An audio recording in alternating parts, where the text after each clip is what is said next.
ఇన్ని సంవత్సరాల నుండి సభ జరుపుతూ ఉంటే ఇంతవరకు ఇంతమంది విద్వాంసుల్ని దర్శించటం అనేది జరగలేదు. మరి పరమాచార్య కృప,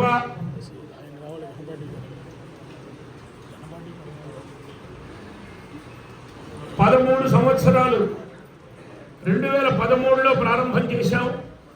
ఇప్పుడు 2024 11 సంవత్సరాలు అయింది.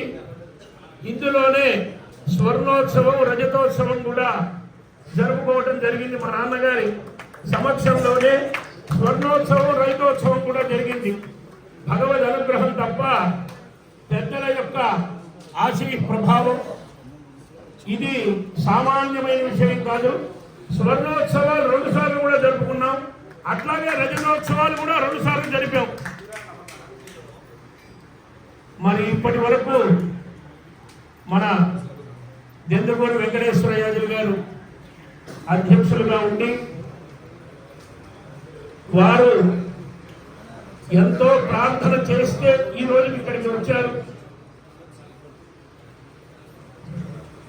మా కుటుంబ పరంపరలో వారికి ఎంతో సాన్నిహిత్యం ఉన్నటువంటి వ్యక్తులు. ఈ సభ మొట్టమొదలు ఆరంభం చేసినప్పుడు అధ్యక్షులుగా ఉన్నది దెందుగూరి పెద్ద హనుమంత్ ఘనపాటి సోమయాజులు గారు, పెద్దంజి సోమయాజులు గారు. మరి ఆ తరువాత వారి సోదరులు వెంకటేశ్వరయాజులు గారు ఉండాలి అని సంకల్పం చేశాం. భగవద్ అనుగ్రహంతో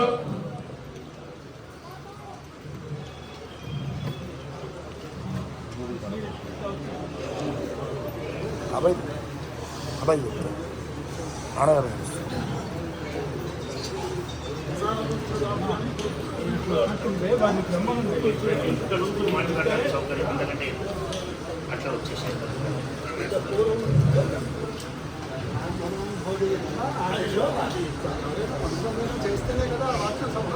మరి ఈ సంవత్సరం ప్రత్యేక సత్కారంగా మనం ఆహ్వానం చేసినటువంటి మహనీయులు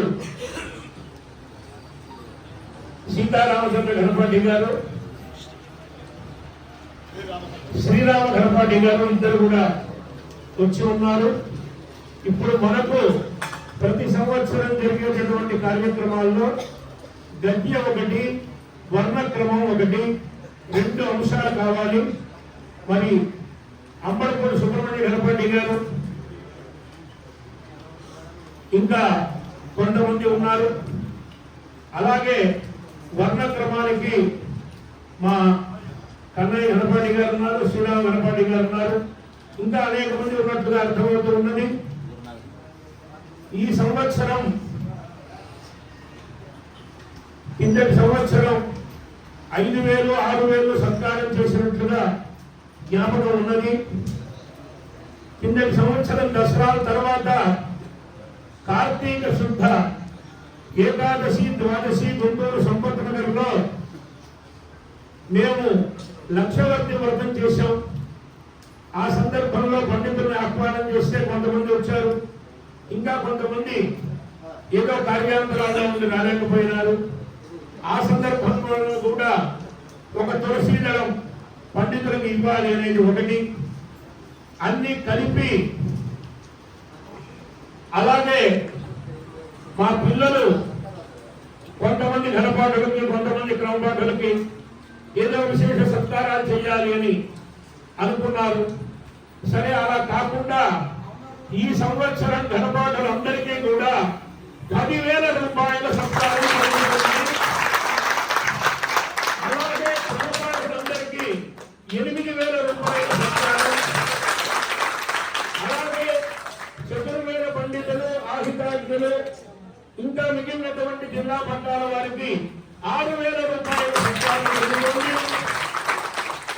మా పిల్లల యొక్క అభిప్రాయం ఏమిటంటే, ఆంధ్రదేశంలో ఉభయ రాష్ట్రాల మధ్యలో సంవత్సరాది పాడ్యం నుంచి పాల్గొన బహుళ అమావాస్య పర్యంతం సుమారు 1 సహస్రాధికమైనటువంటి సభలు జరుగుతూ ఉంటాయి. 20 మందితో, 25 మందితో, 30 మందితో, 300 మందితో ఈ సభల అన్నింటిలోకి కూడా ఉత్తమంగా మనం పండితులకి సన్మానం చేయాలి అనేటువంటి సంకల్పం ఉన్నది. కానీ నేనేం చెప్తానంటే ప్రతి సంవత్సరం దీన్ని అభివృద్ధి చేస్తామని లేదు, చెయ్యమని లేదు. వేద పురుషానుగ్రహం ఉంటే జరుగుతుంది, లేకపోతే ఎప్పుడూ జరిగేది ఏమిటంటే 800, 1000, 1200 లేదా 1000, 1500, 2000 సత్కారం. మీ ఆశీర్వచనం తక్కువగా ఉంది. అప్పుడు ఏమిటంటే 11ంటికి మొదలు 12ంటికి పూర్తి. కాబట్టి కాల నియమాన్ని మీ మీద శాసించాలి అంటే మీ అనుగ్రహం మాకు పరిపూర్ణంగా ఉండాలి. ఆ రకంగా మీరు అనుగ్రహించినట్లయితే అప్పుడు యథాకాలంగా అందరినీ శ్రమ పెట్టి ఇప్పుడే రండి అని చెప్పాలి.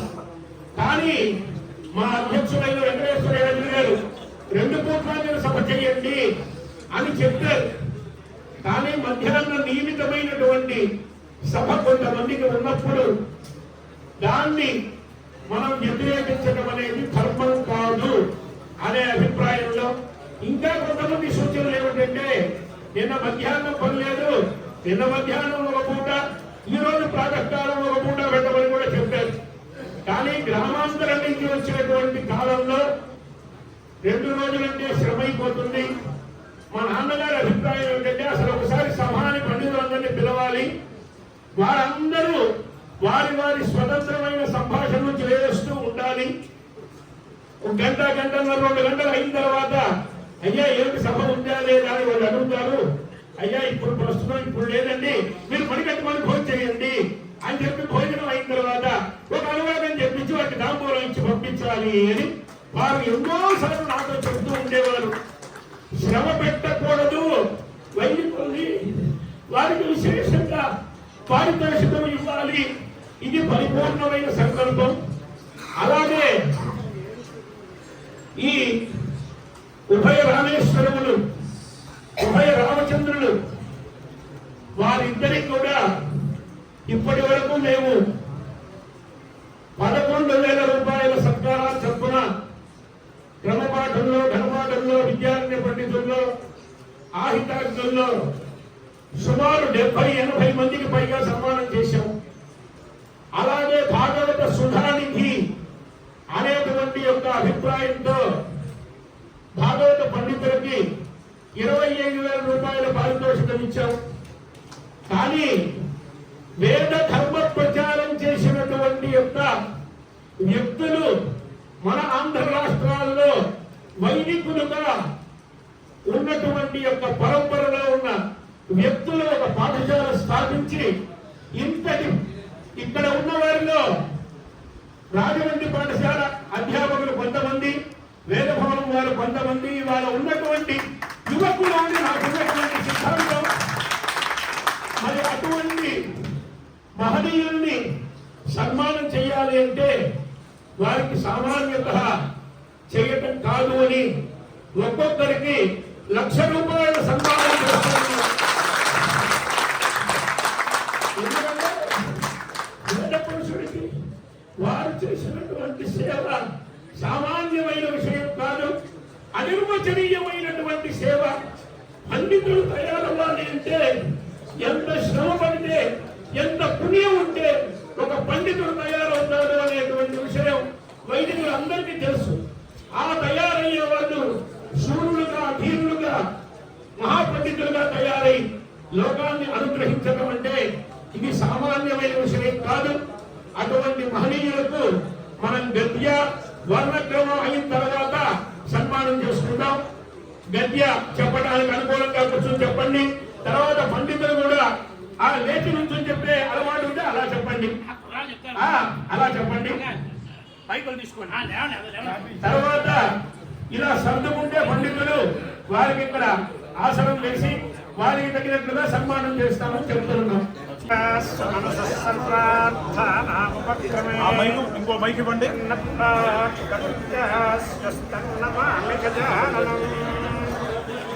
విశ్వసితం వేదాయో వేదేభ్యో జగదహం వందే విద్యాతీర్థమహేశ్వరం అవిద్యార్థానుసంతప్తో విద్యాలయం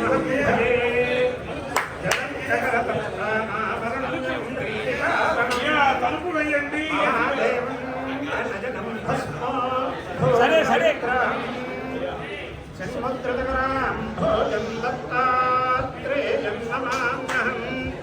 సదాశివ సమారంభా శంకరాచార్య మధ్యమా స్మదాచార్య పర్యంతం వందే గురు పరంపరాం. నమః సభాభ్యః సభాపతిభ్యశ్చ. అయ్యా, ఈరోజు ఇక్కడికి రావడంలో ప్రయోజన ద్వయం. ఒకటి, ఏదో ఇక్కడికి వచ్చాక ఈ హడావుడి చూశాక చాలా విశేషమైనటువంటి సన్మానాన్ని పొందవలసి వస్తుంది అనేది ఒక లౌకిక మర్యాద. దీనికంటే గొప్పదైనటువంటి విషయం ఏమిటి అంటే, వారు చెప్పినట్టు వారి కుటుంబ సభ్యుల్ని, కార్యకర్తలుగా ఉన్నవాళ్ళని కలుపుకుంటే 300 మంది పండితుల్ని ఒక వైదిక గృహంలో, త్రేతాగృహంలో ఉన్నటువంటి గృహంలో, గురుపాదుక క్షేత్రంలో దర్శనం చేయడం అనేది చాలా విశేషమైనటువంటి విషయం. ఇది ఒక రకమైనటువంటి భాగ్యం. మనం చెప్పుతూ ఉంటాం బ్రాహ్మణో వై సర్వా దేవతా అని, యావతీర్వై దేవతా అనే మంత్రం చెప్తూ ఉంటాం. కానీ సమగ్రంగా ఇంతమంది దర్శనం చేస్తే ఆ మంత్రంలో చెప్పినటువంటి విషయములన్నీ కూడా మనకి బుద్ధిస్థమవుతే విశేషమైనటువంటి శ్రేయస్సు కలుగుతుంది. అటువంటి శ్రేయస్సును కలగజేసినటువంటి ఈ వేదసభ నిర్వాహకులకి మొట్టమొదటిగా కృతజ్ఞతాపూర్వక నమస్కారములు తెలుపుడు చేసుకుంటున్నాను. ముఖ్యంగా ఇక్కడికి వస్తే సుమారు 40 ఏళ్ల నుంచి 45 ఏళ్ల సుమారు బ్రహ్మశ్రీ వేద శ్రౌత స్మార్త దురంధులు శతాధిక ఉపాహోమములు చేసినటువంటి వారు, చేయించినటువంటి వారు కూడా ఒకే వ్యక్తి ఇక్కడ అయ్యారు. కాబట్టి బ్రహ్మశ్రీ బ్రహ్మీభూతులు రామచంద్ర పౌండరీకయాదులు గారికి నమస్కారం చేసుకుంటూ, వారికి నాకు ఉండేటటువంటిది ఏమిటి అంటే, వారు మా మేనమామ గారి సాంకేతిక సర్వతోముఖంలో దక్షిణ ద్వారంలో అధ్వర్యులు, నేను ప్రస్తోతని. అప్పటి నుంచి పరిచయం ఇంచుమించు 45 సంవత్సరాల క్రితం. అందుచేత అప్పటి నుంచి నా యందు పరిపూర్ణమైనటువంటి అభిమానంతో చిట్ట చివరికి చిన్న పిల్లవాడిని ఎలా ప్రోత్సహించాలో తెలుసున్నటువంటి పెద్దలు కాబట్టి పూర్ణానందం గారి ఇంటికి వచ్చి, ఆయన నిన్ను చూడాలి అంటే మీ ఇంటికైనా రావాలి, ఎక్కడికైనా రావాలి అంటే కొంచెం వషట్కరమే ఘన చెప్పినట్టు అనమాట. అంటే నువ్వు ఎక్కడికి రావట్లేదు, నీకు కొంచెం స్థిమితం లేదేమో అని అన్నట్టుగా మాట్లాడారు. లేదా వారి యొక్క గొప్పదైనటువంటి ఆశీర్వచనములు ఈరోజు ఇక్కడికి రావాల్సినటువంటి పరిస్థితిని సృష్టించాయి అని మొట్టమొదటిగా చెప్తూ, ఇంకా మామూలుగా పురాణ వైరాగ్యం, ప్రసూతి వైరాగ్యం, ఇలాంటి వైరాగ్యాలు ఉంటూ ఉంటాయి. అన్నీ తెలుసున్నవే. కానీ అనేక మంది సహకారంతో ఒక విశేషమైనటువంటి కార్యక్రమం చేస్తూ ఉంటే, వారికి ఆ కాలానికి ఆ కార్యక్రమం ప్రారంభిస్తే ఒక రకమైన ఆనందం ఉంటుందనే ఉద్దేశంతో ఆంజనేయ చైత్ర గారి ప్రకారంగా చెప్పారు. కానీ మనందరం కూడా వారికి సహకరిస్తే ఇతోధికమైనటువంటి ఈ సభా కార్యక్రమాన్ని మొత్తం రోజు కూడా నడిపించే సామర్థ్యం ఉంది. అందుచేత మనందరం కూడా వారు చెప్పినటువంటి పద్ధతిలో ఇక్కడికి రావడానికి ప్రయత్నం చేస్తే, ఇంత ఉత్సాహంగా మనలో ఉన్నటువంటి ఒక వ్యక్తి ఇంత విశేషమైనటువంటి కార్యక్రమం జరిపిస్తుంటే చూసేటటువంటి భాగ్యం కూడా మనకి కలుగుతుంది. అందుచేత వారు ఇప్పుడు ఏదో మాటలు మాట్లాడినా యథాపూర్వంగా ఎప్పుడూ కూడా ఇలాగే ఈ కార్యక్రమం జరగాలి అనేది మొట్టమొదటి పరమాత్మని జగద్గురువుల్ని ప్రార్థన చేస్తున్నాను. ఇంకా ఇక్కడికి ఈ ఊరు ఈ కార్యక్రమానికి వస్తూ ఉంటే చిట్ట చివరిగా వారి ఇంటికి వచ్చినటువంటి ఒక సందర్భం, రామచంద్ర పౌండరీక యాదవ్ గారి ఇంటికి వచ్చినటువంటి ఒక సందర్భం. అలాగే వారు మా రాజమండ్రిలో మా దత్తాత్రేయ గురుకులాన్ని ఆశీర్వదించిన విషయం, మా ఇంటికి వచ్చి కూర్చున్నటువంటి విషయం గుర్తొస్తుంది.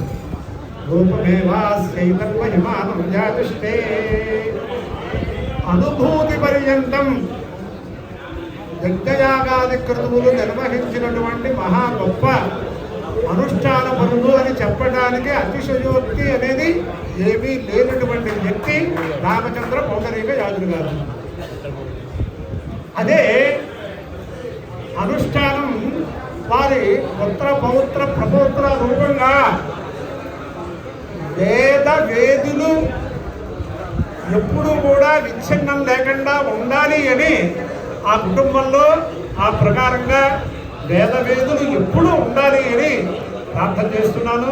కింద త్రేతాగ్నులు మనం దర్శనం చేసుకున్నాం. అది కనుక చూస్తే మనం చెబుతూ ఉంటాం, స్వస్తి చెప్పేస్తాం, అంగిత సభ మరణం కావాలి అంటే చెప్పేస్తాం. సాయయావానుష్ట వై దేవా ప్రాతరయావానుష్ట అగ్నిహోత్రునో గృహమాగచ్చండి అని ఈ ప్రకారంగా మనం వాక్యాలు చెబితే ఆ వాక్యాల యొక్క స్వరూపం చూడాలి అంటే ఆ ఆహితాగ్ని గృహంలో ఆ అగ్నులను ధ్యానం చేస్తే అటువంటి విశేషమైనటువంటి భావం కలుగుతూ ఉంటుంది. ముఖ్యంగా ఇదే సందర్భంలో మా వేదభాష గురువులు బ్రహ్మశ్రీ సన్నిధానం లక్ష్మీనారాయణమూర్తి అవధాన గారు ఒకసారి మద్దూరి వారింట్లో ఆహితాగ్ని సభలో ప్రసంగం చేస్తూ మద్దూరి యాదవ్ గారి ఇంట్లో ఒక చక్కనైనటువంటి విషయాన్ని చెప్పారు. పక్కనే ఉన్నాను అంతేవాసిగా. అంటే మనందరం పెద్దలు ఎందుకు ఈ ప్రకారంగా చెప్పారో తెలుసుకోవడానికి మళ్ళీ గ్రంథాన్వేషణ చేయక్కర్లేకుండా చక్కనైనటువంటి విషయం.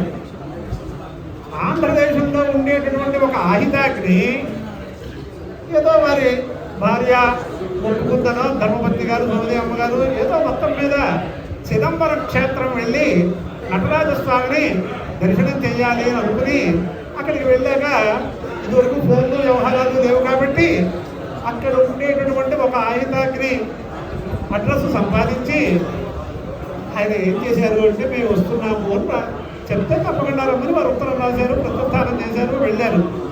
హాయిగా అక్కడ వాళ్ళ ఇంట్లో ఉండి ఆ యాత్ర అంతా పూర్తి చేసుకున్నాక ఇంకా వీడ్కోలు సమావేశం ఉంటుంది కదా, అక్కడికి వచ్చేటప్పటికి ఒక చిన్న మాట మీరు అంటాం, అదో మగపిల్లి వారు ఆడపిల్లి వారు లాగా మీరు ఇంత సౌకర్యం చేసి మమ్మల్ని ఇంత అభిమానంగా చూశారు, చూస్తామని ఉత్తరం రాశారు కాబట్టి మాకు ప్రదోష సమయంలో నటరాజస్వామి వారి యొక్క దర్శనం జరిగింది, దీనికి మీరు కారకులు అని అన్నట్ట. అంటే ఆదేశంగా, ఉపదేశంగా, అన్యాపదేశంగా అనేక విషయాలు ఉంటాయి. మీరు మహాదృష్టవంతులు. ఎక్కడో ఆంధ్రదేశంలో ఉన్నటువంటి వాళ్ళకి ఈ ప్రకారంగా ఇటువంటి భాగ్యం కలిగింది మీకు, కానీ ఈ ఊళ్ళో ఉన్నటువంటి మాకు ఇటువంటి భాగ్యం ఇంతవరకు కలగలేదు అన్నట్ట. ఇది ఎవరిని ఏమీ తిరస్కరించలేదు, ఏ వాక్యాన్ని. మీకు ఆ భాగ్యం కలిగింది, మాకు ఈ భాగ్యం కలగలేదు అన్నట్ట. ఆంధ్రదేశం నుంచి వెళ్ళినటువంటి ఆయన చాలా వివేకవంతుడు. వెంటనే కళ్ళమ్మట జల జల జల నీళ్లు రాలిపోయాడు ఆయనకి. ఏమిటి అంటే మేము ఆయుధాగ్నిగా ఉన్నప్పుడు సాయంకాలం ఈ అగ్నియుద్ధరణ ప్రాయశ్చిత్తం లేకుండా ఉండటం కోసం మేము ప్రదోష సమయంలో ఆ ఈశ్వరుడే ఇక్కడికి వస్తాడనే విశ్వాసంతో మేము ఉన్నాము. మీరు ఆ అగ్నిహోత్రాలు అక్కడ విడిచిపెట్టి పక్షోహమాలు చేసి ఇక్కడ దాకా వచ్చారు. అందుచేత అక్కేచే మధువిందేత కిమర్థం పర్వతం వ్రజేత్ ఇష్టస్యార్థస్య సంసిద్ధౌ గోవిద్వాను ఎత్తమాచరేత్తని విద్యారణ్య స్వామి వారు స్వాధ్యాయ బ్రాహ్మణ భాష్యంలో కూడా దీన్ని ఉటంకించారు. అందుచేత మనకి ఇక్కడే అన్ని ప్రార్థిస్తూ ఉండగా ఎక్కడికో వెళ్ళి అరణ్యానికి వెళ్ళి తేనె తీసుకురావడం ఎందుకు, మన బొమ్మల్లో ఉంటే అనేది అక్కడ విషయం అన్నమాట. అందుచేత ఆహితాగ్నులు కానీ అనుష్ఠాన పరులు కానీ ఆ త్రిపుటి ధ్యానము ధ్యేయము ధ్యాత ఈ త్రిపుటి ఒకటవుతే వాళ్ళకి అన్ని చోట్ల కూడా పుణ్యక్షేత్రాలే కాశీలే. అసలు కాశీ యాత్ర ఎందుకు చేయాలనే దానికి కూడా అంతరాకాశంలోకి వెళ్ళటానికి, ఇప్పుడు మనకి ఈ సాధనాలన్నీ కూడా బహిరాకాశంలోకి వెళ్ళడానికి ఉపయోగిస్తున్నాయి. ఎక్కడ ఏ కార్యక్రమం, ఏ సమయంలో ఏ కార్యక్రమం, ఎక్కడ ఏ ప్రకారంగా అక్కడ గౌరవాలు ఉంటాయి అని అంతరాకాశంలోకి వెళ్ళడానికి మాత్రం ఇవన్నీ ప్రతిబంధకాలు. అందుచేత మనం అంతరాకాశంలోకి వెళ్ళటానికి అనుష్ఠాన పరువుల్ని మనం గౌరవించాలి. ఈ అనుష్ఠాన పరువులు చాలా రకాలుగా ఉంటారు, కానీ దాని యందు పరమ తాత్పర్యంతో అధ్యయనం చేసి విశేషంగా దాని యందే అనురక్తిగా ఉన్నటువంటి మహనీయులు కొంతమందే ఉంటారు. మనం అత్రి రథదాదౌర్వాయ అనే అనువాదం చెబుతూ ఉంటాం. దాంట్లో అత్రికి త్రిమూర్తులు ఎందుకు దత్తమయ్యారు అని అనుకున్నట్లయితే, కొంచెం ఆలోచించినట్లయితే ఔర్వాయ ప్రజాం పుత్రకామాయ, పుత్రకాముడైనటువంటి ఔర్వుడు అనే ఒక ఆయనకి ఏం చెయ్యాలి అంటే తనకు ఉన్నటువంటి 4 పుత్రుల్ని దానం చేసేసట్టు ఆయన మిత్రుడైపోయాడు. మళ్ళీ అనుష్ఠానం, శ్రౌతానుష్ఠానం, యయం కామైతే కామం తంతం వేదేన సాధయేత్ అనే దాంతో మళ్ళీ అనుష్ఠానం చేసి అవన్నీ వివరాలు చెబితే ఆలస్యం అయిపోతుందా, ఎందుకంటే ఇప్పటికే అయిపోయిందేమో నాకు తెలియదు, కొంచెం బెల్లగొడుతూ ఉండండి. అందుచేత ఆ ప్రకారంగా చూస్తే ఆయన మళ్ళీ అనుష్ఠానం చేసిన వల్ల యజ్ఞంలో ఎవరైతే ప్రధాన ఋత్విక్కులు కావాలో అటువంటి వాడు ఉద్భవించినట్లుగా మనం చదువుతున్నాం. అలాగే రామచంద్ర పౌండరీక యాజుల గారికి కూడా వారి సంతానంలో పౌత్రుల్లో ఈ యజ్ఞయాగాది క్రతువులు చాలా సమర్థవంతంగా నడిపించేటటువంటి వాళ్ళు తయారయ్యారు అని నేను చెప్పడం కాదు, ప్రసిద్ధమైనటువంటి శ్రౌతులందరూ కూడా చెప్పే స్థాయికి వచ్చారు. ఇక్కడ మన బుల్లి గణపాటి గారు రేపు పొద్దున స్వామినాథులు గారు ఆయన జగన్నాథ స్వామినాథులు గారు వాజ్పేయం చేస్తున్నారు.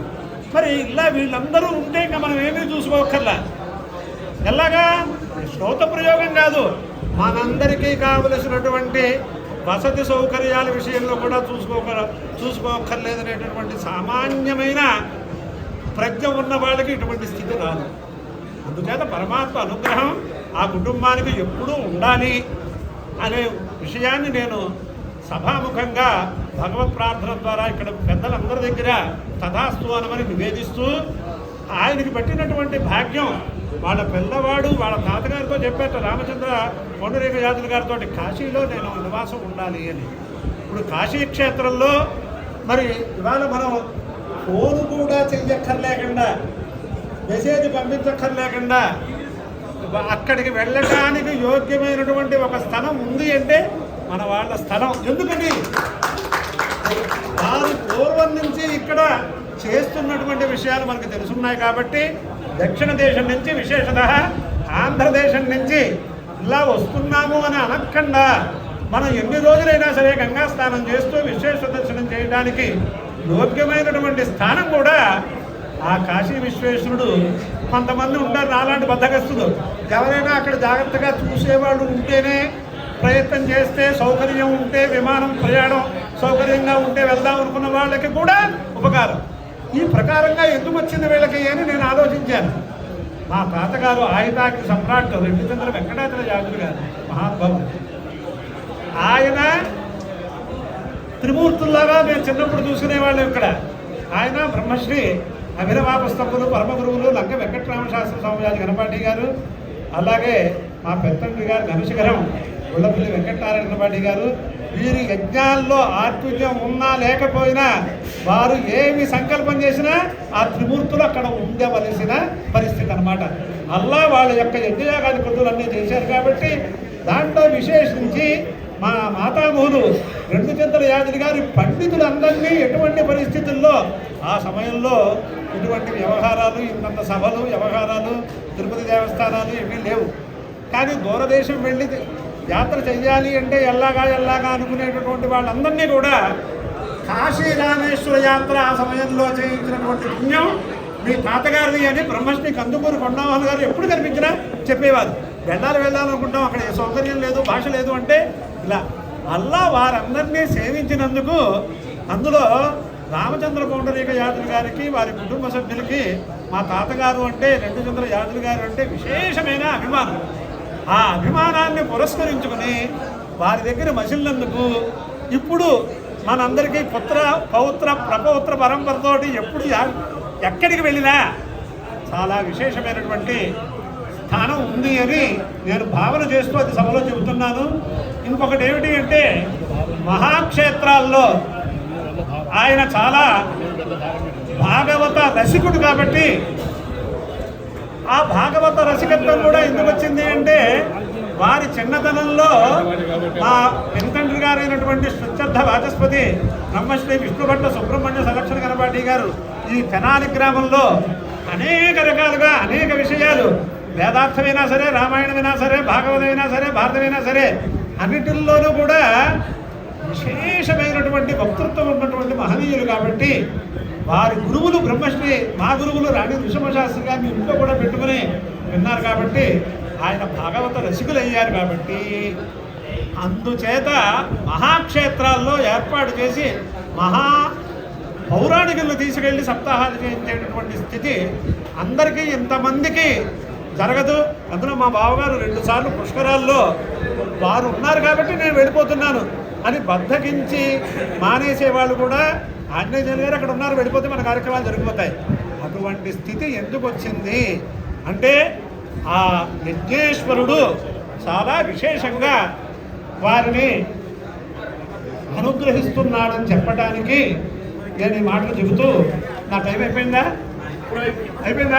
అంచేత చిట్ట చివరికి నేను చెప్పేది రామాయణ నవాన్నిక యజ్ఞం అని చెప్పారు కాబట్టి ఆ రామాయణంలో ఎంత కష్టకాలం వచ్చినా చివరికి రాజ్యాన్ని వదిలేసి అరణ్యవాసం అనుకున్నప్పటికీ కూడా ఆ రామచంద్రమూర్తి పండితులకు విశేషంగా సత్కారాలు, అందులో కృష్ణయజుర్వేదీయ తైత్తిరీయ శాఖ పండితులని చాలా విశేషంగా గౌరవించినట్టు రామాయణంలో ఉంది కాబట్టి అంటే కష్టకాలంలో కూడా కొంతమంది కష్టం వస్తే పండిత సభలు మానేస్తారు, కానీ కష్టకాలంలో కూడా పండిత సత్కారాలు చేసినటువంటి ఆ రామచంద్రమూర్తి దివ్యానుగ్రహం వల్ల ఏ ప్రకారంగా ఆయన వేదవేద్యుడో ఆ వేదవేద్యుడైనటువంటి ఆ యజ్ఞేశ్వరుడు యొక్క అనుగ్రహం వల్ల వీరు ఏమి సంకల్పిస్తే ధర్మ కార్యక్రమములు అవన్నీ సఫలమవు కాక చాలా పెద్దలందరూ స్మరణ చేశారు.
అయ్యా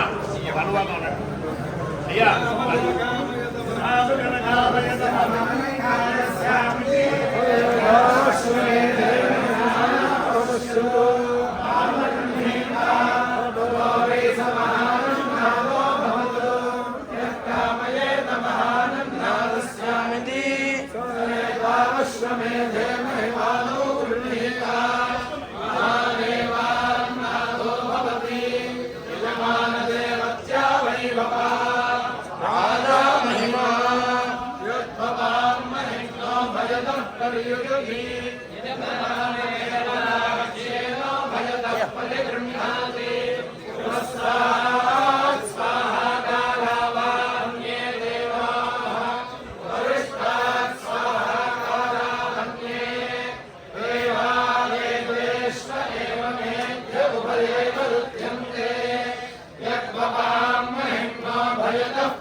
వారిద్దరు శివకేశవులని చెప్పాలా, సూర్య చంద్రులని చెప్పాలా, మరి దేవరహం పృథ్వీత్వం సావాహం రూపం, మరి ఎన్నో రకాలుగా చెప్పినటువంటి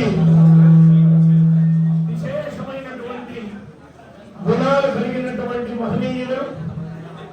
వారికి ఈ సరస్వతి పూజ చేయడం అనేది చాలా విశేషం. వారికి వైదిక ధర్మ సమ్రాట్ అనేటువంటి బిరుదు ప్రదానంలో వారికి సన్మాన పత్రాన్ని ఇస్తూ ఉన్నాం. ఈ సన్మాన పత్రం అంతా రాసినటువంటి వారు ఈవని రామచంద్ర సోమయ్య గారు. వారు కూడా రావాల్సిన వారు అనివార్య కారణాల వల్ల రాలేకపోయినారు. వారు దాన్ని అది మొత్తం చదవాలి అంటే పావుగంట అరగంట పడుతుంది. అది చదవట్లేదు.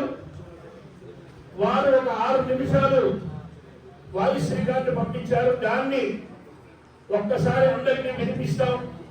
ఈ సన్మాన పత్రాలను వారికి అందజేస్తూ ఉన్నాం.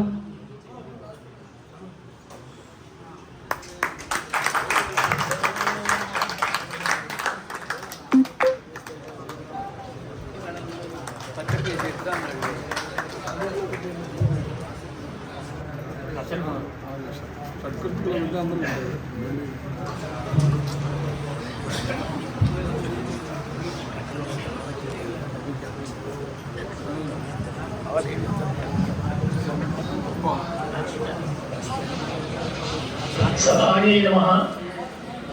రాకాచంద్ర సమానకాంతి వదనా నాకాధిరాజస్తుత ముఖానామపి కుర్వతి సురధుని నికాశవాన్ వైభవం శ్రీకాంచీ నగరీ విహారరసికా శోకాపహంత్రీ సదావేకా పుణ్య పరంపరా పశుపతే రకారిణీ రాజదే. ముందుగా శ్రీ శారదా శరణవరాత్రులలో తెనాలి పట్టణంలో శ్రీ రామాయణ నవాన్విత జ్ఞాన యుద్ధ ప్రస్తువారు బ్రహ్మశ్రీ వేదమూర్తి అయినటువంటి విష్ణుభట్ల ఆంజనేయ చేయులు గారు వారి యొక్క స్వామివారి యొక్క అనుగ్రహంతో శ్రీ చంద్రశేఖర గురుపాదుగా పీఠం అన్నదాన సత్రం ప్రాంగణంలో జరుగుతున్నటువంటి శారదా శరణవరాత్రులలో వార్షికంగా జరిగేటువంటి వేద సభ చాలా విశేషమైనటువంటి విద్వాంసుల చేత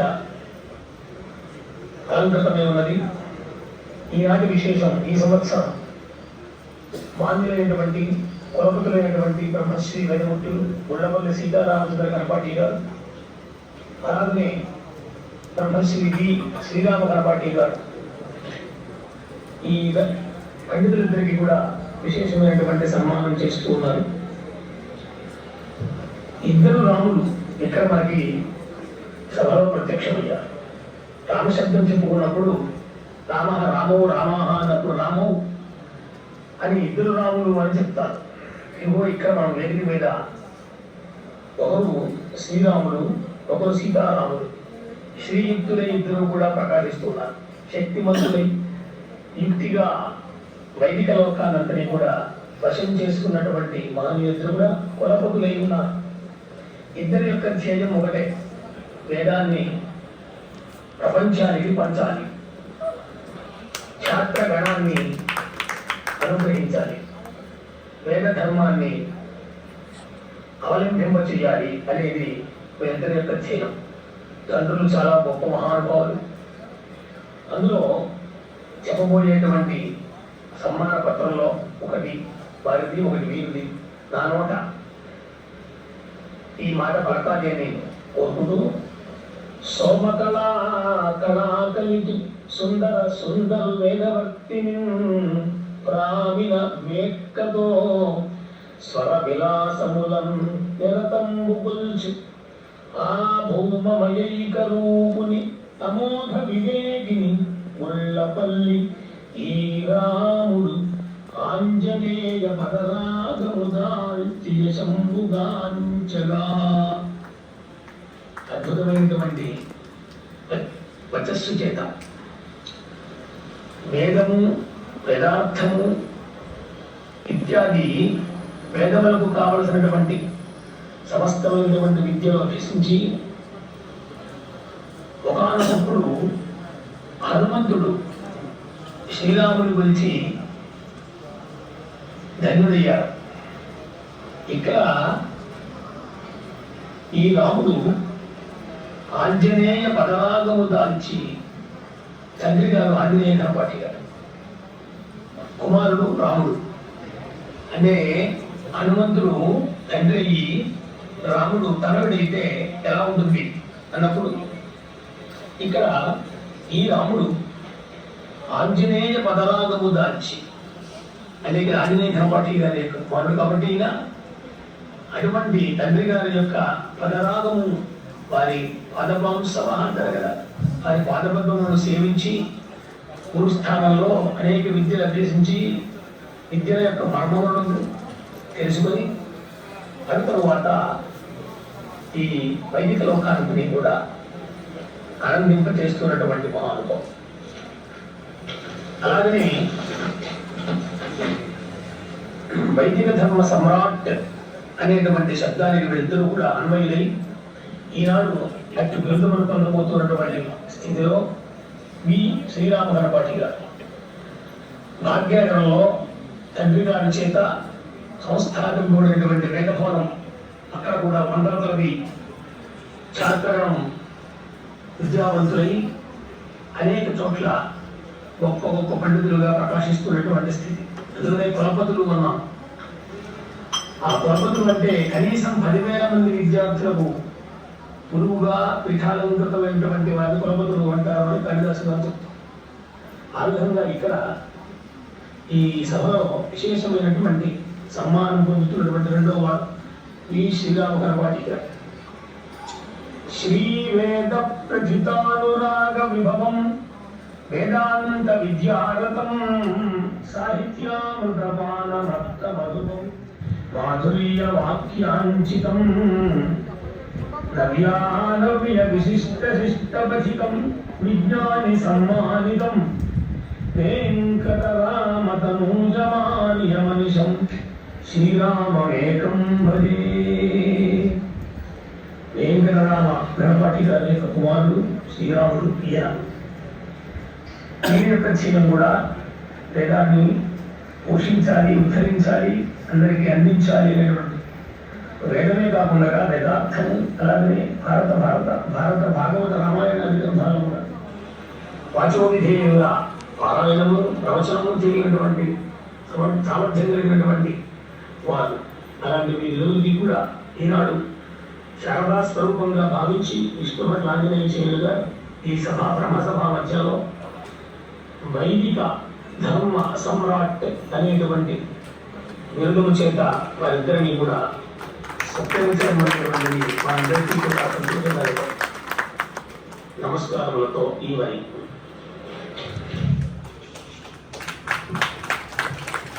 మా చిన్నప్పటి కాశీ నుంచి నిన్న ప్రాతకాలం విశ్వేశ్వరుడి దగ్గర అభిషేకం చేసి రుద్రాక్షమాల విశ్వేశ్వరుడిని స్పృశించి తీసుకుని నిన్న రాత్రికి వచ్చాడు. ఆ రుద్రాక్షమాల కూడా వీరందరికీ వీరి నలుగురికి కూడా సమర్పిస్తూ ఉన్నాం.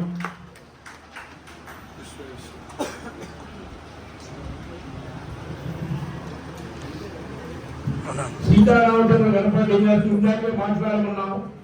కానీ వారితో మొదట్లో ఏం చెప్పారంటే ఉపన్యాసం అయిన తర్వాత సన్మానం అయిన తర్వాత ఉపన్యాసం అని అన్నారు.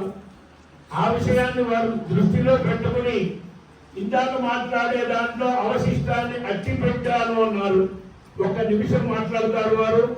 అలాగే మన వేదభవనం శ్రీరామ గణపాటి గారు, అలాగే వెంకటేశ్వర యాదవ్ గారు, లక్ష్మణ గణపతి గారు 2 నిమిషాలు మాట్లాడతారు. ఎక్కువసేపు లేదు.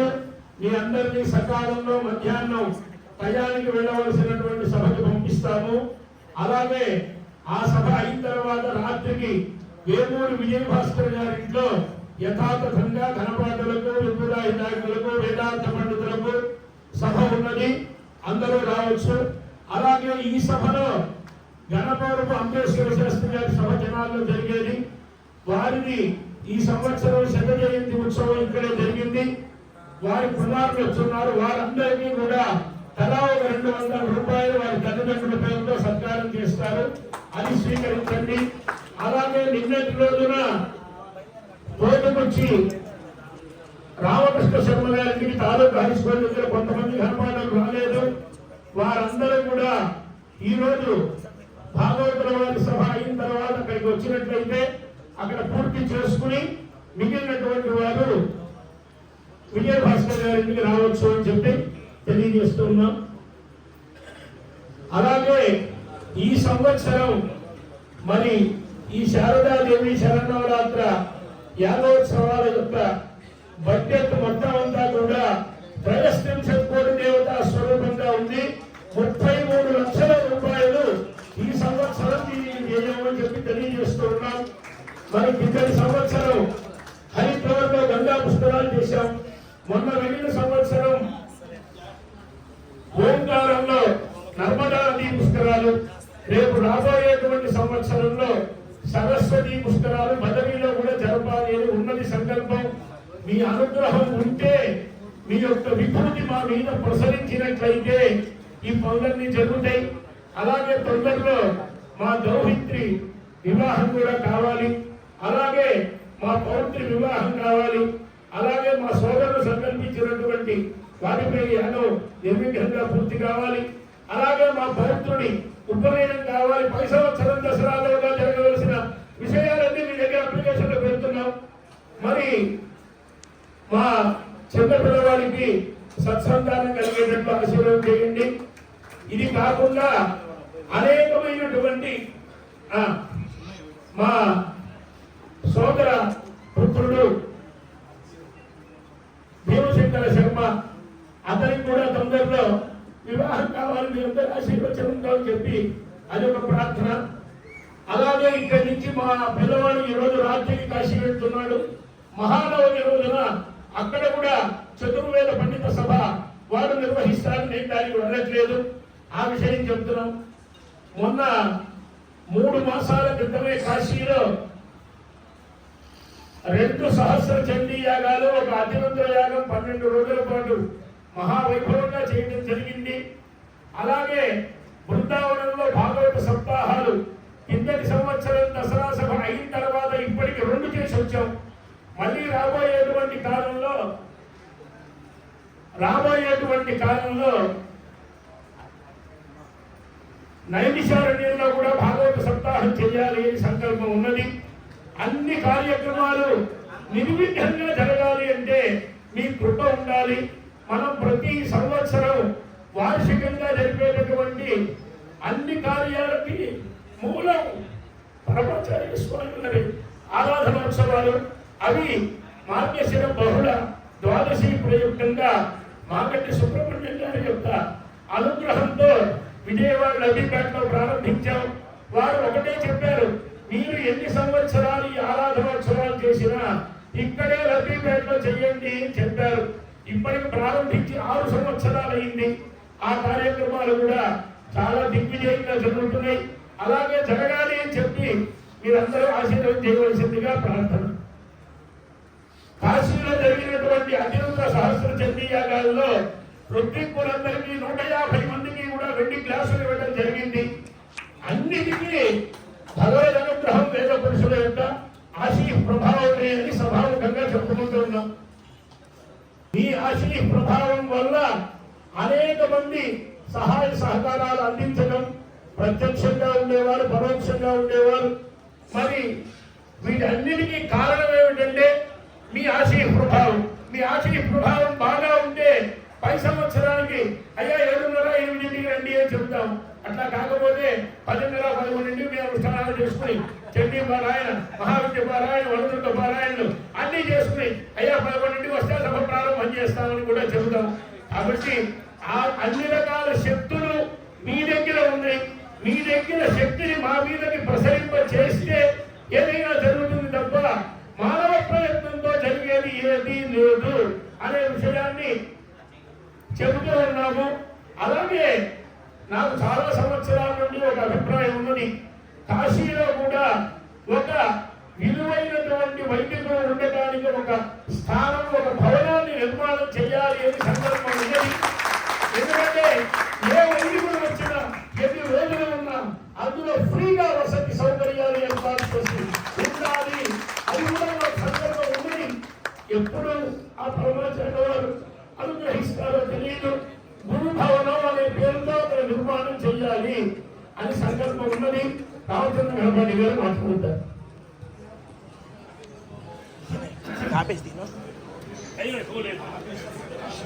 అయ్యా, చాలా విశేషంగా అనేక దివ్య సంకల్పములు భగవంతుని దగ్గర ఎలా నివేదన చేసుకుంటారో అలాగే భగవత్ స్వరూపులైనటువంటి వేద పండితుల దగ్గర నివేదన చేసుకున్నారు. కాబట్టి ఇవన్నీ సఫలమవుగాక అని ఒక ఆశీర్వచనం. వారు చెప్పిన ఒక నిమిషం అయిపోయింది. మరి కావాలంటే వేద పండితులు వస్తే వారికి కావాల్సింది వారు తీసుకుంటాక ఇటు పైన ఒక నిమిషం తక్కువ కాకుండా మాట్లాడదామని ఉద్దేశంతో ఇంతమంది వేద పండితులు ఇక్కడ ఉన్న సమయంలో ఆయనకి ఇదివరకు అనేక బిరుదులు ఉండవచ్చు కాక ఆంజనేయ చేయుడు గారికి ఇప్పుడు నేను సభాముఖంగా హాస్యం అనుకోండి, లౌకికంగా ప్రసిద్ధి అనుకోండి, ఒక హిప్నాటిస్ట్ ఆంజనేయ చేయుడు గారు ఎందుకంటే ఇక్కడికి రావటానికి అవకాశం ఉందా లేదా అని 2 రోజులు ఆలోచించినా వారి మాట కాదనకుండా చేశాను. కాబట్టి ఆయన వాక్కులో అటువంటి బలం ఉంది. కాబట్టి హిప్నటైజ్ చేయడంలో చాలా ఊర్ధుడు అయ్యాడు మా చిరంజీవి ఆంజనేయ చేయుడు గారు ఆత్మీయుడు అని ఆ ప్రకారంగా చెబుతూ ఇంకా నేను అన్ని విషయాలు చెప్పాను. వీరికి ఈ ప్రకారంగా ఈ కార్యక్రమాలన్నీ సర్వతోముఖంగా చేయడానికి వీళ్ళ శక్తి యుక్తులు అలాగే వీరి పెద్దలు చేసినటువంటి అనుష్ఠానాలు కాకుండా వీరి ఇంటికి వచ్చిన కోడళ్ళుగా అడుగు పెట్టినటువంటి వాళ్ళు, కూతుళ్ళుగా ఇక్కడ దర్శించిన వాళ్ళు, వాళ్ళందరి సహకారం ఉండటం వల్ల అద్వితీయమైన అనితరమైన సాధ్యమైనటువంటి కార్యక్రమాలు వీరికి ఈ ప్రకారంగా సంప్రాప్తిస్తున్నాయి. కాబట్టి ఇక్కడ మనమందరం కూడా వారి ఇంట్లో ఉండేటటువంటి ఆ మాతృమూర్తులకి ఆ అమ్మవారి స్వరూపంగా దీర్ఘ సౌమంగళ్యంతో ఎంతమందికి ఇంటి వంటలు చేసినా ఓపిక క్షయం కానటువంటి శక్తి సామర్థ్యాలు ఉండాలి అని ఆశీర్వచనం చేయమని మిమ్మల్ని ప్రార్థించడానికి ఈ వాక్యం చెప్పాను. ఇంకా ఈ ప్రకారంగా వీళ్ళు ఇలా చేస్తున్నారు అంటే షడేతే ఎత్ర తిష్టంతి తత్ర దేవోపి తిష్టతి అంటుంది నీతి శాస్త్రం. ఉత్సాహ సాహసం ధైర్యం బుద్ధి శక్తి పరాక్రమ షడేతే ఎత్ర తిష్టంతి తత్ర దేవోపి తిష్టతి అని. ఈ 6 గుణాలు ఎక్కడ ఉంటాయో ఉత్సాహం ఉండాలి, ఏ పని చేసినా సాహసంగా ఇది అనే మాట తెలియాలి. అలాగే ధైర్యం కావాలి. సభలో ఇంతమంది మధ్య ఇటువంటి సత్సంకల్పాలు నివేదించాలంటే కూడా చాలా కష్టం. ధైర్యం, బుద్ధి, సద్బుద్ధి కావాలి, శక్తి కావాలి, మంత్రశక్తి కావాలి, క్రియాశక్తి కావాలి, ఇచ్ఛాశక్తి కావాలి, అలాగే పరాక్రమం కావాలి. మామూలుగా పత్రికలు సంభావన వచ్చే బ్రాహ్మణే ఆంగ్లేయులు గారు అనుకునే వాళ్ళకి ఆయన యొక్క పూర్తి స్వరూపం చూడాలి అంటే ఇటువంటి కార్యక్రమాల ద్వారా తెలియాలి. అందుచేత ఇటువంటివన్నీ ఇక్కడ ఉన్నాయి కాబట్టి ఆ పరమాత్మ, ఆ యజ్ఞేశ్వరుడు వారు చేసేటటువంటి కార్యక్రమాలుగా అనుగ్రహిస్తున్నాడు. లక్షల మందికి అన్నదానం, కరోనాలో ఇంకోటి వస్తే ముఖం కూడా చూపించకుండా ఉన్న సమయంలో అంతమందికి అన్నదానం చేశాడు అంటే అది దైవానుగ్రహం మాత్రం కాదు అనేది నేను చెప్తూ, ఇక్కడికి నేను సన్మానం ఎప్పుడో నాకు తెలియదు. ఒక 20 ఏళ్ల క్రితం వాళ్ళ పెద్దల ఆదేశం ప్రకారం ఈ ఊరు వచ్చి ఉంటాను నేను. మళ్ళీ ఒకసారి వాళ్ళ దర్శనానికి వచ్చాను, మళ్ళీ వాళ్ళు వచ్చాను. ఇక్కడికి వచ్చాక ఈ గురుపాదుల క్షేత్రం ఈ కార్యక్రమం జరుగుతూ ఉంటే ఒక్కసారి ఏమి మా చిరంజీవి శ్రీరామరావు చెప్పారు, మనకి వేసింది గురువులకి, మనకి విద్య ఇచ్చినటువంటి వాళ్ళకి అని అనుకున్నాం మేము. అందుచేత అనేక మంది మహనీయులు నా గురువుల్లో ఉన్న వేదార్థ వేదాంతములలో మూర్ఖులుగా 3 ఉన్నారు. మా నాన్నగారు ఆంజనేయ పట్టి గారు తెలుసు. అలాగే సాంగస్వాధ్యాయ భాస్కరుడు బ్రహ్మశ్రీ వేదాలను ఎప్పుడున్నారని అందరికీ తెలుసు. 3వ వారు 19గా తెలుసు మా హరివరం వాటి వాళ్ళకి భారవాళ్ళలో జీవన్ముక్తులుగా ఇదివరకు ఉన్నటువంటి బ్రహ్మశ్రీ భావచంద్ర శాస్త్రి జోషి గారు మహానుభావులు.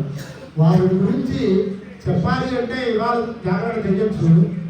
భారతీయత్వం వారు వారు పరమపదించినప్పుడు చేసినటువంటి రాసి పంపించినటువంటి వ్యాసం చదివితే కళ్ళపట నీళ్లు రావాలి. అటువంటి అనుష్ఠాన మూర్తి అయిన ఆయన గొప్పతనం చెప్పాలి అంటే గురుపాదుల క్షేత్రంలో ఎవరి యొక్క అనుగ్రహం వల్ల ఈ కార్యక్రమాలు జరుగుతున్నాయో శ్రీ శ్రీ శ్రీ ఎలిజే దేవుడు భగవంతుడు చంద్రశేఖర్ యొక్క సరస్వతి స్వామి గారు ధారవాడు వెళ్ళి వారి ఇంటి దగ్గర ఉండి వారి మొదట భాష్య శ్రవణం చేసి నేను కాషాయం కట్టిన సన్యాసిని, ఈయన బాలచంద్ర శాస్త్రి గారి కాషాయం కట్టని సన్యాసి అని చెప్పారన్నమాట. అది వచ్చాక ఈ వీటి గురించి నేనేమి ఏ కార్యక్రమాలు చెయ్యట్లేదు, చెయ్యొద్దని ఆపస్తం కూడా చెప్పాడు. నేను లౌకిక అర్థం పురస్కృత ధర్మానుష్ఠరే నిష్ఫల యుద్ధలయే భవంతి అని విద్యారణ్య స్వామి వారు ఉపగ్రహ భాషలో చెప్పి వస్తే సంభవించడం లేకపోతే ఏమీ దాని గురించి ఆలోచించడం కూడా చెప్పారు. వెళ్ళి చెప్పను. కానీ ఈ ప్రయాణంలో ఎలా చేయాలి, ప్రయాణాలు ఎలా ఉంటే రేపు ద్వాదశి నాడు మా గురుపుత్రుడు నాకు గురువు అయినటువంటి అనుష్ఠాన చక్రవర్తి ఎవరు వస్తే సంతోషిస్తారో జగద్గురువులు రాజేశ్వర శాస్త్రి జోషి గారు శాస్త్ర చూడమని ఆయన గురించి ఇక్కడికి వాచస్పతి శాస్త్రి గారిని మాకు మనకు తెలుసు, వారి తండ్రి గారు. వారికి సప్తమి పూర్తి కార్యక్రమం బెంగుళూరులో ద్వాదశి నాడు దొరుకుతుంది ఒక మఠంలో. ఆ కార్యక్రమానికి వెళ్తున్నాం, బయలుదేరాలి, ఏం చేయాలి, గురుగారు ఏమి అంగీకరిస్తారు అంటే ఇవాళ నాకు మా అంగీకరించే బాల్య స్నేహితుడు మేమిద్దరం ఆయన వేద పరీక్షకి నేను వేదాంత పరీక్షకి ఒకసారి వచ్చాను గోదావరికి. అందుచేత అతను నాకు ఒక రకమైనటువంటి మహోపకారం చేశాడు. అంటే చంద్రశేఖర సరస్వతి స్వామి గారు ఒక బంగారు ముద్దని తీసుకెళ్ళి బాలచంద్ర శాస్త్రి గురువు గారికి ఇవ్వంటే నాకు అక్కర్లేదు, ఆయన వచ్చి వెళ్ళారు, అంతకంటే నాకు అనుగ్రహం కాదని దాన్ని సద్వినియోగించమని పంపించేసిన సందర్భం కూడా నాకు ఉంది. కానీ ఈ గురుపాదుక క్షేత్రంలో చంద్రశేఖరేంద్ర సరస్వతి స్వామి వారి దివ్యానుగ్రహంతో జరుగుతున్నటువంటి ఈ కార్యక్రమంలో ప్రసాదంగా ఇచ్చిన ఈ ద్రవ్యమంతా వారికి సప్తతి పూర్తి సందర్భంలో ప్రసాదంగా ఇవ్వడానికి నాకు పరమాత్మ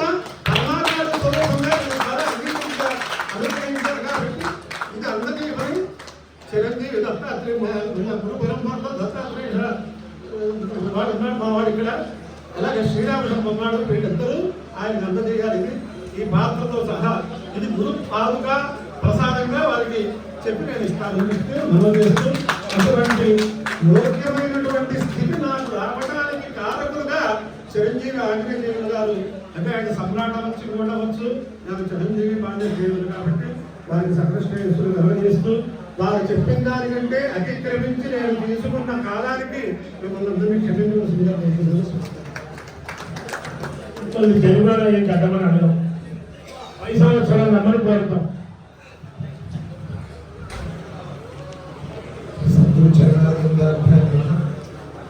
చివరిగా మాట్లాడేది చాలా కష్టం. అందరూ ముందు అన్ని విషయాలు చెప్పేస్తారు, మాకేం ఉండదు అని ఒక విషయం చెప్పి పోటీసుకుంటున్నారు. ఎక్కడైనా ఈ కాలంలో తాతలు నాన్నగారు ఏదైనా చేస్తే పిల్లలు వచ్చి ఎందుకు నాన్న చాలు కదా, చాలా ఆ కాలంలో చేశారు మనకి చెయ్యాలా అనేటటువంటి అడిగే సమయంలో ఇక్కడ ఇద్దరు కూడా రామనారాయణవు పుత్రవు యజ్ఞపూర్వవు మహీశ్వరవు పితృణాం పథ సంలగ్నవు పూజాస్తాం అనేటువంటి ఒక మాట నోట్లో వచ్చింది. ఇప్పుడు అలాంటి ఆ యజ్ఞ నారాయణుడు యజ్ఞరాముడు ఇద్దరు కూడా తాత బల్లి అంటే నాన్నగారు లక్ష, నాన్నగారు లక్ష అంటే మేము పోటీలో ఉంటామని చెప్పి వారిద్దరు ఆ కుటుంబం అందరూ కూడా వేద పండుగ పట్ల ఇంత ధర్మం ఇది చాలా ఇంకా చెయ్యాలి అనేదాన్ని చూస్తే ఇదే మనం అనుకున్నప్పుడు జరుగుతుంది. కొన్ని విషయాలు అందరూ చాలా మంది సంకల్పం చేసుకుంటాం, ఫలిస్తుందా అంటే అన్ని చోట్ల ఫస్ట్ కానీ ఇక్కడ వాళ్ళు సంకల్పం చేసుకోవడానికి అర్థం ఎందుకంటే ముందు నుంచి ధనవాడిగా చెప్పాడు. ఆ వంశం చేసిన తపస్పంచం ఆ తపస్సు కార్పస్సులో ఉంటూ ఆ ఇంట్రెస్ట్ జరుగుతుంది.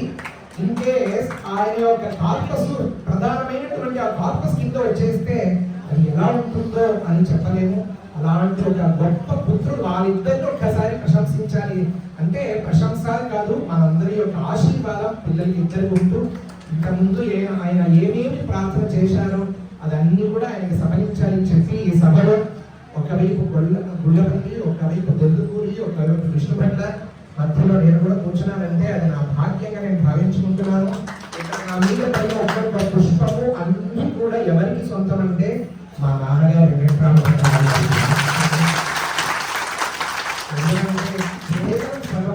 ఆయన గురించి అందరికీ తెలుసు. ఆయన ఎక్కువ మాట్లాడారు. ఆయన ఎప్పుడు కూడా కర్మయోగీశ్వరుడు జయకృష్ణ వారు చెప్పారు. ఆయన గృహస్థ సన్యాసి అని చెప్తారు మా నాన్నగారిని. అలాంటి ఆయన ఎప్పుడు కూడా చాలా మాట్లాడరు, కానీ మనసులో సంకల్పం చేస్తూ ఉంటారు వాళ్ళు బాగా ఉండాలి వాళ్ళు. కాబట్టి ప్రతి ఒక్క సన్మానం మా నాన్నగారికి, నాన్నగారు మార్గంలో నేను కూడా అలా చెయ్యాలి, నాన్నగారు అనుకున్నదాన్ని పరిపూర్తి చేయాలి మా వంశీయులందరూ చెప్పి నేను అందరూ ఆశీర్వాదం చేయాలని కోరుకుంటూ 2 నిమిషాలు 120 సెకండ్స్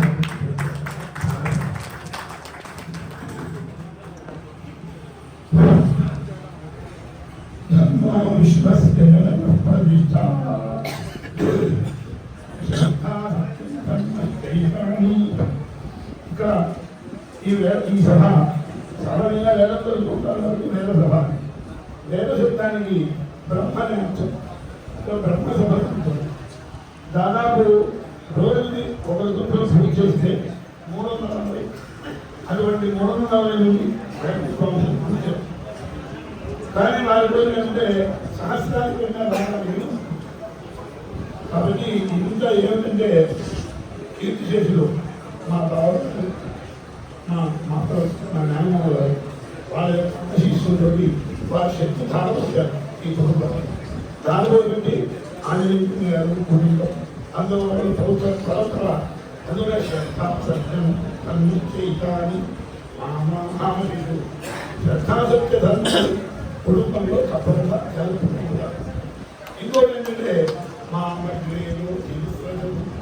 నా నుండి వేరే చైతన్యం అనేక పరంపర నాలుగు ఈ పరంపర చుట్టూ ఒక మాసం వేద పరంపర 2 పరంపర 34 పరంపర. ఆ 34 పరంపరకే ఆయన 32 చూపించారు.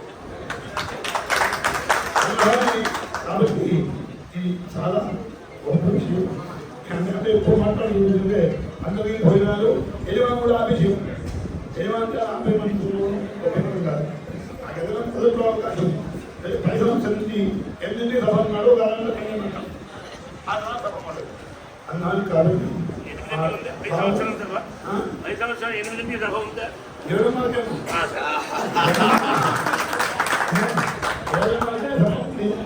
మరి దాదాపు ఆంజనేయ శక్తి రామశక్తిలో తిరుగునే బ్రహ్మాలు అక్కడ ఎందుకంటే ఇప్పుడు ఎనగవారు 10,000 20,000 ఎనగవారు ప్రజలు అది 2 కోట్ల ఇది ఒక కోటికి పంచవిషమ్మ అలానే కాబట్టి అలా బాగా ఏడవృష అనుగ్రహం తెలుసా చెప్పిన ఏడవృష దానివల్ల బాగా ఆ శక్తి ఈ కుటుంబానికి నాకంటే అలా మంచి కార్యక్రమాలు సభ కార్యక్రమాలు నాకంటే చిన్నవాడు శ్రేయో విలాసి కాబట్టి ఆ కుటుంబం చక్కగా ఎప్పుడు కూడా ధర్మస్థమను వచ్చేది ఆ ధర్మం అనేది ఈ కుటుంబం అందరూ ముందుగాక చెప్పడానికి సామర్థ్యం తక్కువ సమయం కాదు 2 అలా పార్వతీ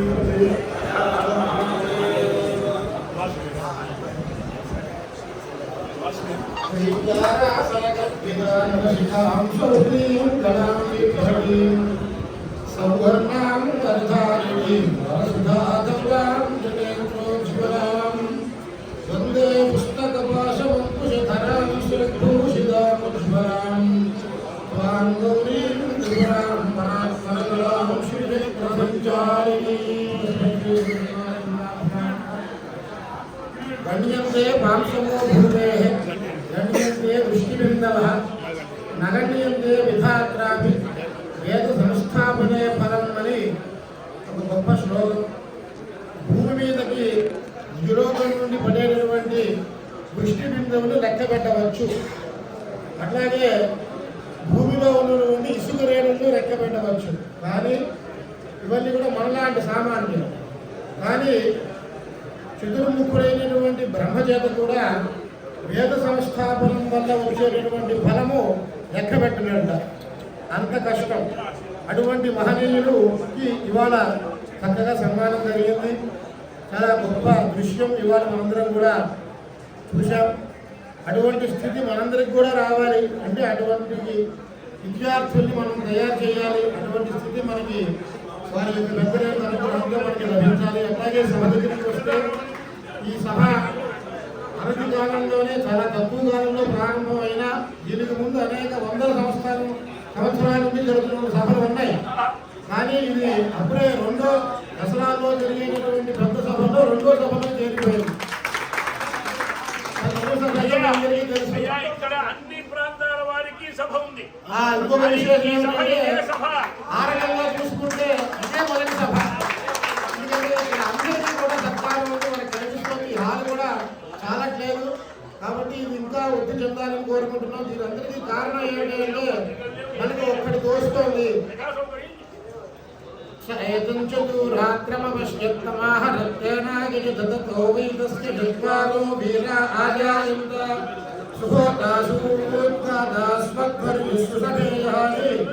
మా అన్నగారైనటువంటి బ్రహ్మశ్రీ విష్ణు భట్ల శ్రీరామచంద్ర పౌండరీక యాదులు గారు శతాధిక వపాహోత. వారు ఎప్పుడో ఏదో జన్మలో చతురాత్ర యాగాన్ని అనుష్ఠానం చేసి ఉంటారు. వారి యొక్క పుణ్య విశేషం వలన ఈ ఫలం నలుగురు పిల్లలు వాళ్ళు. ఆ నలుగురు ఆ రకంగా సుహోత సూద్గాత స్వత్ఫలయు సుసభేయ అని నలుగురు పుట్టారు. మళ్ళీ వాళ్ళలో ప్రథమకి నవకుశల్లాగా జయ విజయుల్లాగా వారిద్దరు శివకేశవుల్లాగా వారిద్దరూ కూడా పుట్టారు. వారిద్దరికీ కూడా ఇప్పుడు ఎవరికి ఏదో ఇద్దామనే ఉద్దేశం తప్ప తీసుకుందామనే ఉద్దేశం ఉండదు. దానికి మనకి తార్కాణంగా వారి పెద్ద అబ్బాయి తిరుపతి దేవస్థానం వారు ఆయుధాన్ని పోషిస్తానంటే నాకు అక్కర్లేదు అని చెప్పినటువంటి మహా మనీషి. అటువంటి వంశంలో ఇటువంటి వారికి సుందరమైనటువంటి దృశ్యాన్ని చూసిన తర్వాత యదోవాచో నివర్తంతే అప్రాప్య మనసా సహా అని అనిపిస్తోంది. ఎందుకంటే మాట్లాడేటటువంటిది ఏమీ లేదు. అటువంటి వారికి శ్రీ వెంకటేశ్వర స్వామి వారి యొక్క అనుగ్రహం అవసరం లేదు. కానీ ఇటువంటి సభలు ఇస్తే ఆ సంస్థలు కూడా గౌరవమైనటువంటి ఉద్దేశంగా ఇవ్వడం. కాబట్టి అది కూడా లభించేటట్టుగా మీరందరూ వారిని ఈ సభని మమ్మల్ని ఆశీర్వచనం చేయమని ప్రార్థిస్తూ స్వస్తి.